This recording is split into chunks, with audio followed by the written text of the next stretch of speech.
Hermanos, hermanas, estamos de nuevo reunidos para juntos compartir nuestros devocionales en el libro del pastor John Piper, Lo que Jesús exige del mundo. Estamos en nuestro capítulo 30 y en este día lleva por título el siguiente: Amad a vuestros enemigos, haced bien a los que os aborrecen y a cualquiera que os pida, dadle. Vamos entonces a leer el devocional y ver todo lo que vamos a aprender en este día. Cerramos el capítulo anterior hablando de la oración como una forma de amor hacia nuestros enemigos. Esto estaba claro en la exigencia de Jesús: amad a vuestros enemigos y orad por los que os persiguen, Mateo 5:44. Tomamos la oración de Jesús para sus enemigos como un ejemplo. Su centro era el perdón. Padre, perdónalos, Lucas 23:34. El perdón y la reconciliación están claramente cerca del núcleo de la vida y del mensaje de Jesús. Por consiguiente, necesitamos ahondar en estas exigencias más profundamente aquí para luego volver a algunas otras formas de amar al enemigo. Saludar a aquellos que no pertenecen a nuestro grupo, hacer el bien a aquellos que nos aborrecen, volver la otra mejilla y darle cualquiera que nos pida. Finalmente, nos enfrentaremos a la cuestión de que todos estos mandatos, como este de darle a cualquiera que te pida, son absolutamente la única manera en la que responde el amor. Lo contrario del perdón no es la alienación. Perdonar de corazón, no solo de dientes para afuera, es lo que exige Jesús a sus discípulos.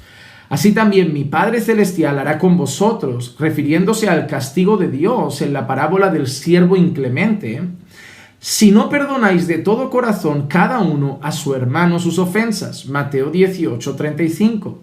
Lo contrario del perdón no es la alienación, lo contrario es guardar rencor. La razón para aclarar esto es que usted puede tener un corazón misericordioso y estar dispuesto a perdonar una ofensa dolorosa, pero el que lo ofendió puede que no esté dispuesto a arrepentirse o incluso a reconocer que lo ofendió. Por tanto, aun cuando usted ofrezca perdonar, la relación puede que no se restablezca. Sabemos esto porque Jesús ofreció perdonar continuamente, pero no todos se reconciliaron con él. Así que lo contrario del perdón es guardar rencor, no la alineación que aleja. Somos responsables de lo que hacemos y no de lo que hacen los demás. Somos responsables de nuestro corazón, no del corazón de los demás. Pero Jesús deja claro que el esfuerzo por reconciliarse es crucial. Debemos hacer todo esfuerzo razonable por reconciliarnos con aquellos que se han sentido ofendidos por nuestras palabras o acciones.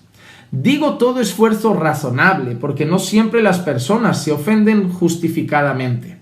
Jesús no habría podido hacer más nada en su vida si hubiera buscado individualmente a cada escriba y fariseo enfadado con él personalmente.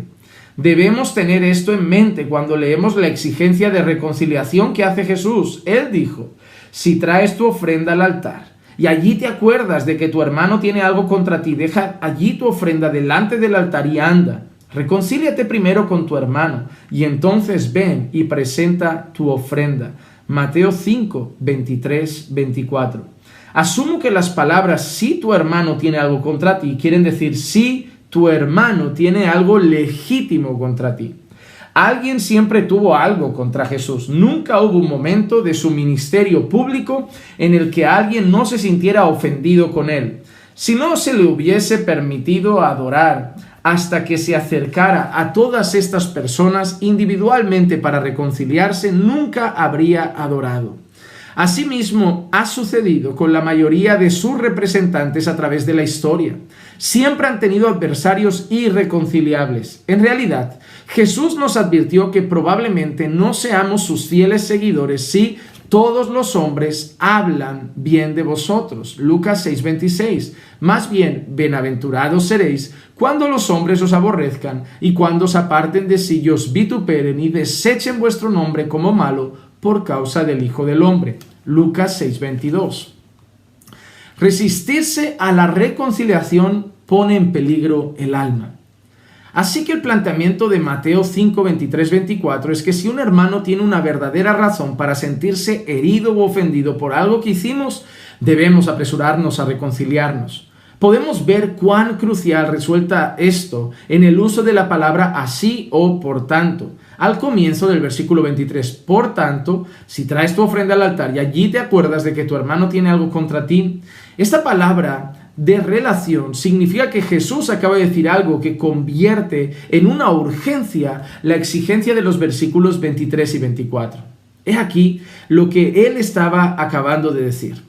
Cualquiera que se enoje contra su hermano será culpable de juicio, y cualquiera que le diga fatuo quedará expuesto al infierno de fuego. Mateo 5:22. En una palabra, esto significa despreciar a tu hermano pone en peligro tu alma. Por tanto, versículos 23 y 24 seguidos, si el menosprecio de un hermano o hermana pone en peligro nuestra alma, si amenaza con apartarnos de Dios para siempre, como dice el versículo 22 al referirse al infierno, entonces no podemos ir alegremente a adorar con algo como eso en nuestro corazón. Debemos resolverlo, dijo Jesús, y rápido. Como despreciar a un hermano nos trae problemas con Dios, es imposible que Él reciba nuestra adoración mientras despreciamos a un hermano en nuestro corazón. Pero esto no es exactamente lo que Jesús dice en los versículos 23 y 24. Él no se centra de forma explícita en nuestra cólera, sino en la relación que se ha visto afectada por nuestro pecado. El enfoque de Mateo 5, 21 y 22 era ciertamente nuestra cólera y desprecio.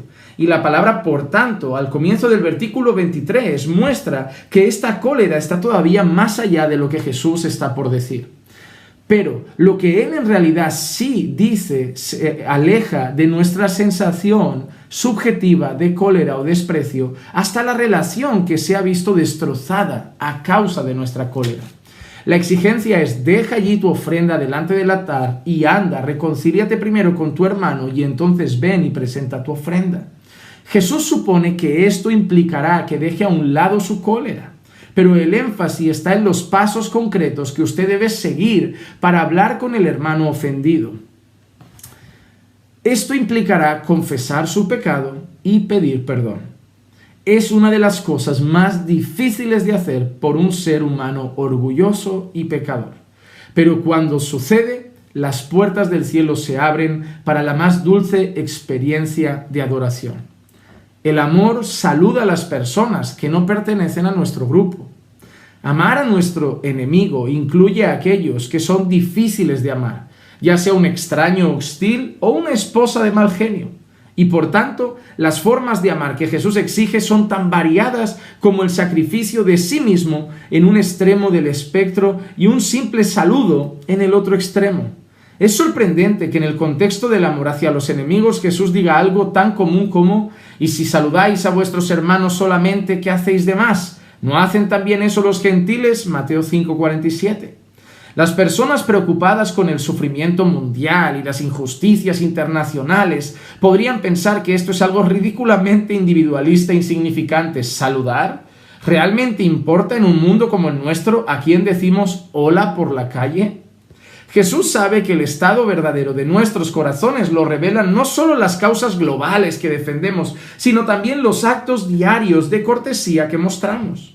Él persigue incansablemente la transformación de nuestro corazón, no solo la modificación de nuestros compromisos sociales. Haced bien a los que os aborrecen. Pero la transformación de nuestro corazón tendrá por consecuencia una radical modificación de nuestros compromisos sociales.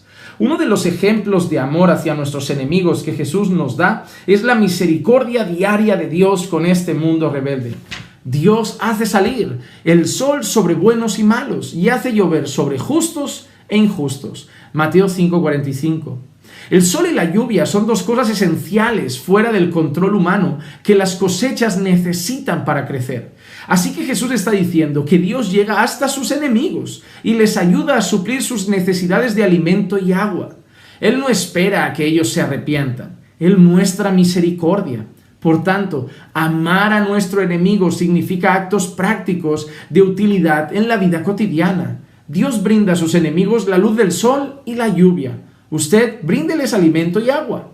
Esta y muchas otras cosas prácticas incluye la frase sencilla y corta de haced bien a los que os aborrecen. Lucas 6:27. Hacer el bien mediante el acto de sanar. Uno de los mandatos para hacer el bien a los demás fue que sobresaliese en el ministerio de los 12 apóstoles durante el ministerio de Jesús fue el mandato de sanar. Detrás de este estaba la propia autoridad de Jesús para sanar. El ministerio de la sanidad fue una parte extensa y esencial del ministerio de Cristo. Fue una manifestación de la llegada del reino de Dios. Así que predicar el reino y sanar iban de la mano. Y recorrió Jesús toda Galilea enseñando en las sinagogas de ellos y predicando el evangelio del reino y sanando toda enfermedad y toda dolencia en el pueblo. Mateo 4:23. El ministerio de la sanidad fue también uno de los testimonios primordiales de que Jesús era el Mesías. Cuando Juan el Bautista, que se encontraba en la prisión de Herodes, comenzó a dudar de que Jesús fuese el Mesías, le mandó un recado preguntándole: ¿eres tú el que había de venir o esperamos a otros? Jesús respondió refiriéndose a su ministerio de sanidad: id y haced saber a Juan las cosas que oís y las cosas que veis. Los cojos ven, los ciegos ven, los cojos andan, los leprosos son limpiados, los sordos oyen y los muertos resucitados. Y a los pobres es anunciado el evangelio, y bienaventurado es el que no halle tropiezo en mí. Mateo 11:3-6, o también pueden ver Mateo 9:6. Los milagros de sanidad que Jesús obró estaban destinados a dar testimonio acerca de su exclusivo papel de Mesías e Hijo de Dios. Las obras que yo hago en nombre de mi Padre dan testimonio de mí. Juan 10:25. Por tanto, Jesús llamó a personas a creer en Él a causa de sus obras. Creed a las obras, para que conozcáis y creáis que el Padre está en mí y yo en el Padre. Creedme que yo soy en el Padre y el Padre en mí. De otra manera, creedme por las mismas obras. Juan 10:38, Juan 14:11. La autoridad de Jesús y el mandato de sanar. No obstante, aunque los milagros de Jesús dieron especial testimonio de su única e incomparable relación con Dios y de su única e incomparable autoridad, Él confirió una parte de esa autoridad a sus discípulos. Esto se convirtió en los cimientos del mandato de sanar. Entonces, llamando a sus 12 discípulos, les dio autoridad sobre los espíritus inmundos para que los echasen fuera y para sanar toda enfermedad y toda dolencia. Mateo 10:11, 10:1. Habiéndoles dado esa autoridad, les ordenó extender su propio modelo de ministerio. Y yendo, predicad diciendo: el reino de los cielos se ha acercado, sanad enfermos, limpiad leprosos, resucitad muertos y echad fuera demonios. Mateo 10:7.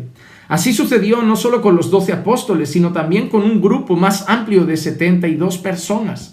Después de estas cosas, designó el Señor también a otros 70, a quienes envió delante de él. Lucas 10:1. Su mandato para ellos fue: sanad a los enfermos y decirles: se ha acercado a vosotros el reino de Dios. Lucas 10:9. ¿Cómo debemos obedecer nosotros el mandato de sanar? De todo esto surge la cuestión de nuestra responsabilidad hoy para continuar el ministerio sanador de Jesús como testimonio de la llegada del reino en su vida y obra. Están aquellos que dicen que debemos ciertamente continuar el ministerio de Jesús hoy, predicando y llevando a cabo curaciones milagrosas de la misma manera en que Él lo hizo. Otros argumentan que tales dones milagrosos y autoridad cesaron con la desaparición de los apóstoles y la primera generación de creyentes. Mi propio punto de vista se encuentra entre estas dos posiciones. Pienso que el primer grupo necesita llegar a términos con el papel que las curaciones milagrosas tenían de dar testimonio de la personalidad y obras exclusivas de Jesús. En otras palabras, sí parece ser que el fabuloso ministerio de sanidades milagrosas que Jesús y algunos de sus primeros seguidores poseían era de parte de los extracomunes sucesos relacionados con la encarnación del Hijo de Dios.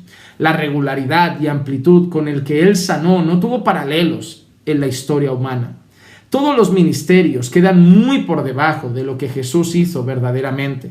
No creo que esto se deba a incredulidad, sino a la unicidad del Señor y a aquellos días de fundación. Lo que Jesús hizo al sanar y levantar a los muertos fue para revelar y anticipar la clase de cosas que sucederían de hecho en los tiempos venideros. Por otra parte, no veo ninguna razón para negar que en alguna medida la sanidad milagrosa debe acompañar al ministerio del Evangelio hoy. Supongo que siempre existirán juicios discrepantes en cuanto a cuán importante debe ser ese ministerio.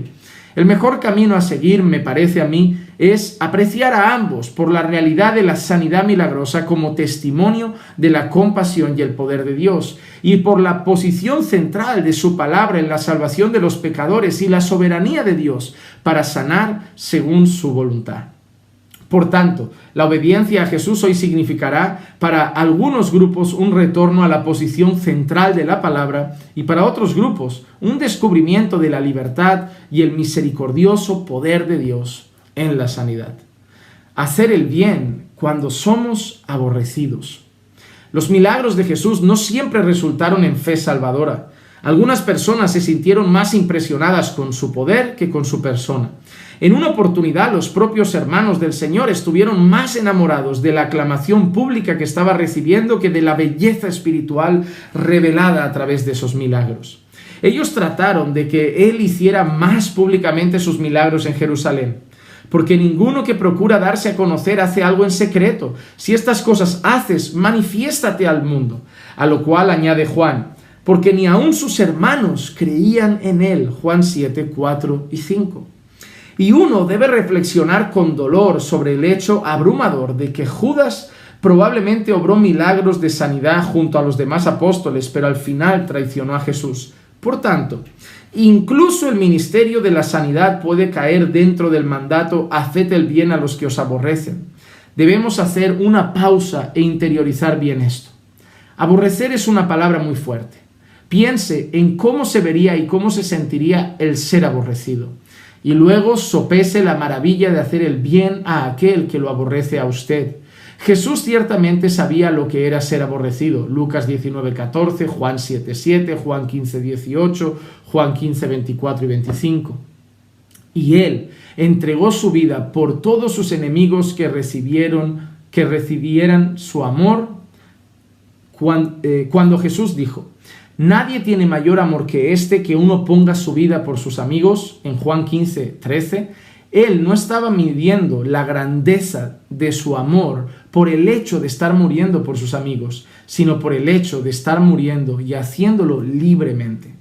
Al referirse a sus amigos, quiso decir que el propósito de su muerte, de quitar la ira de Dios y perdonar pecados, solo sería experimentado por aquellos que ahora son enemigos, pero ponen a un lado su enemistad y se convierten en sus amigos. Y Jesús dejó claro que así como Él fue aborrecido, ciertamente nosotros somos aborrecidos si lo seguimos.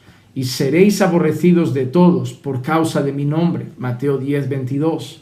Y esto resultará más doloroso aún, porque a veces el odio vendrá de antiguos amigos. Muchos tropezarán entonces y entregarán unos a otros, y unos a otros se aborrecerán. Mateo 24:10. Piense en la clase de emociones que naturalmente surgen en su corazón cuando alguien realmente lo aborrece y miente acerca de usted y quiere hacerle daño. La mayoría de nosotros tiene un sentido tan fuerte de los derechos que nos sentimos inmediatamente justificados de ponernos a la par. Jesús exige que nuestros corazones cambien. Puede haber indignación legítima sobre el mal, pero el corazón debe querer el bien del aborrecedor y hacer el bien. Nuestro amor puede traer arrepentimiento al corazón del aborrecedor o puede ser pisoteado en el fango, como el amor de Jesús. Pero eso no nos interesa. Jesús dice: haced el bien a los que os aborrecen. Vuelve la otra mejilla y a cualquiera que te pida, dale. Son muy gráficas sus descripciones de este mandato de devolver bien por mal. Al que te hiera en una mejilla, preséntale también la otra, y al que te quite la capa, ni aun la túnica le niegues. A cualquiera que te pida, dale, y al que tome lo que es tuyo, no pidas que te lo devuelva. Lucas 6, 29 y 30. El reto que percibo al enfrentarme con estas radicales exigencias Es como dejar que tengan un total impacto en mi corazón y mi vida sin tomarlas de forma más absoluta de la que Jesús las concibió. Mi temor es que si hago alguna salvedad, esto pueda minimizar su fuerza.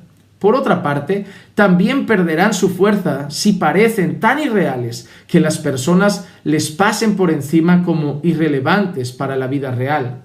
Así que trataré de encontrar el punto medio de mostrar que Jesús no absolutiza estas ilustraciones de amor, pero tampoco las diluye a la irrelevancia de la mera moralidad de la clase media. El obrero es digno de su salario.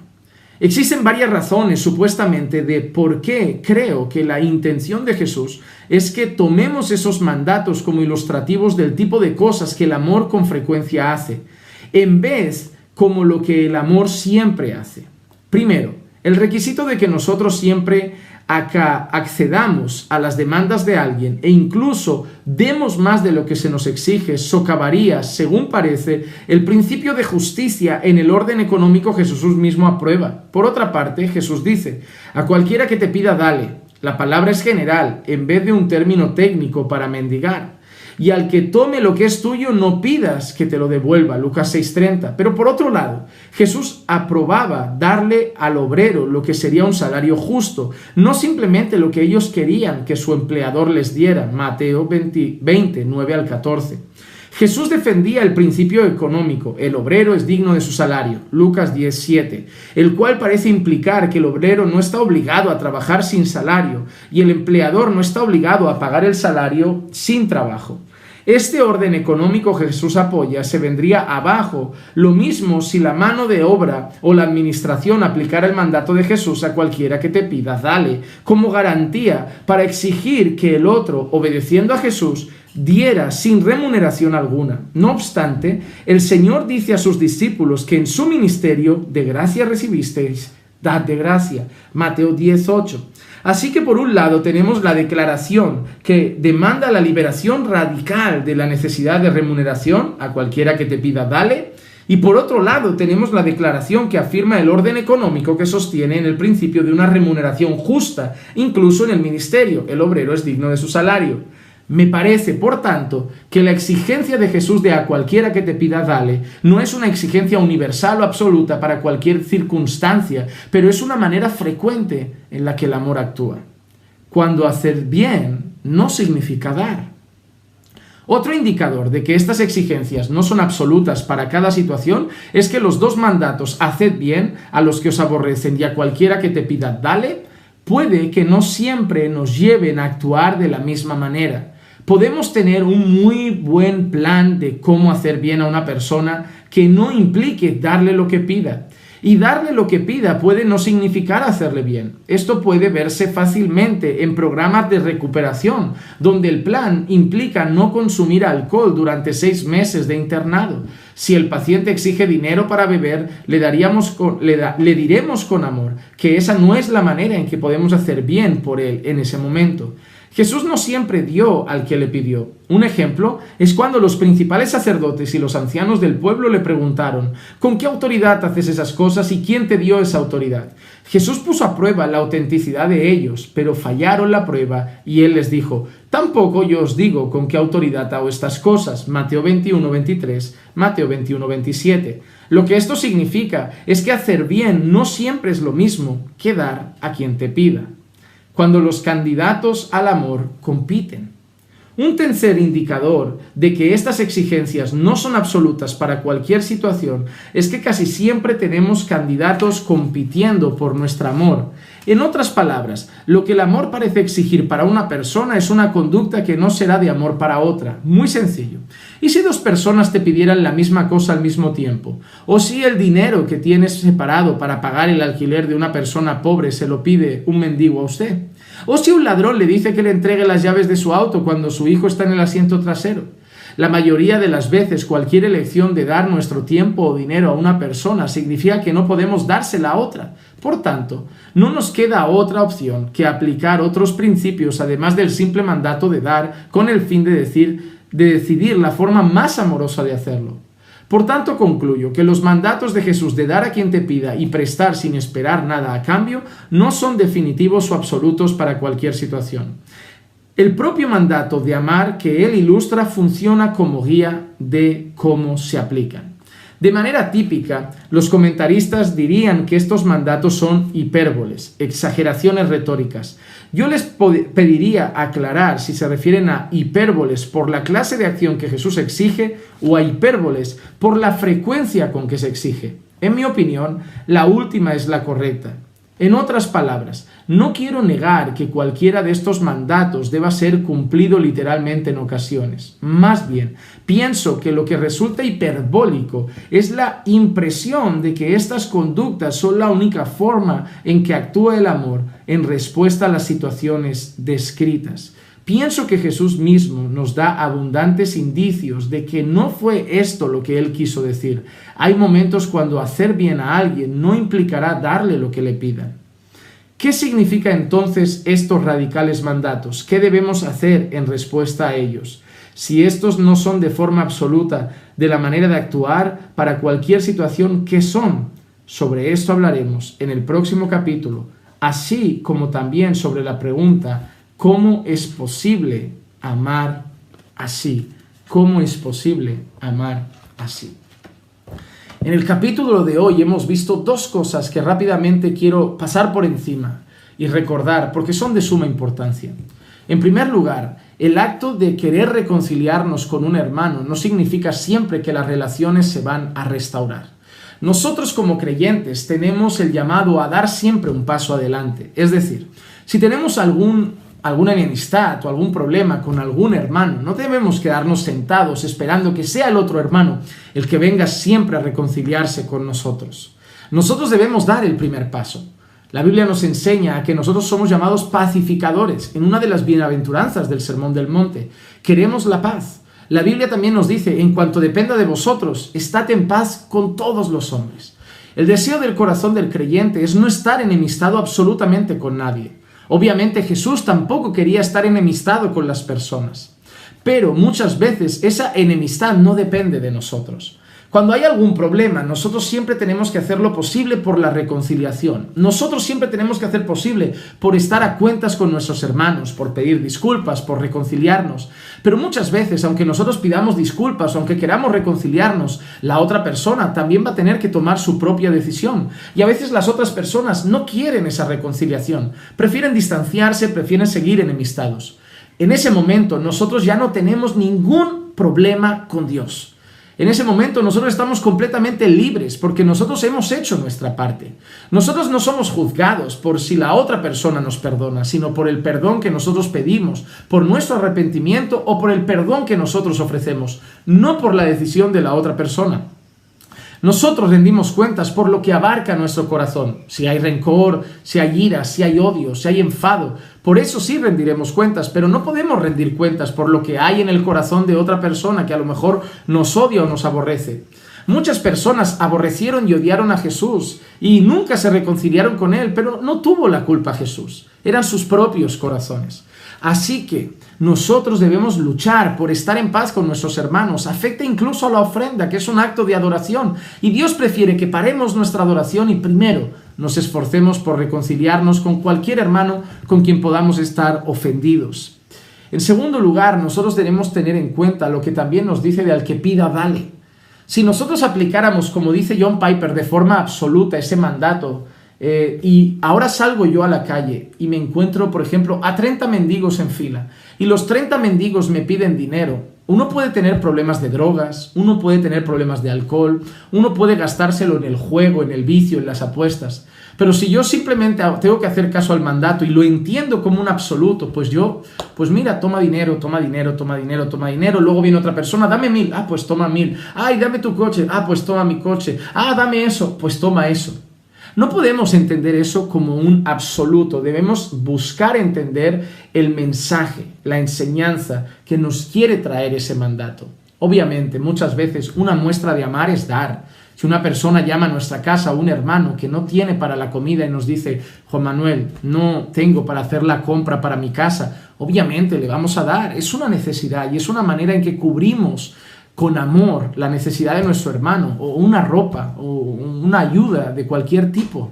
Pero debemos ser prudentes a la hora de interpretar esos textos, para no interpretarlos de una manera absoluta y dar mala interpretación a ese pasaje que no nos está diciendo que a todo el que nos pida y nos pida lo que nos pida, le debemos dar. Debemos entender que dar es una muestra de amor, que los creyentes somos llamados a mostrar amor también dando a las otras personas y siempre que se pueda y con discernimiento y sabiduría ayudar siempre que sea posible, porque es una muestra de amor, incluso a los que no nos aman a nosotros.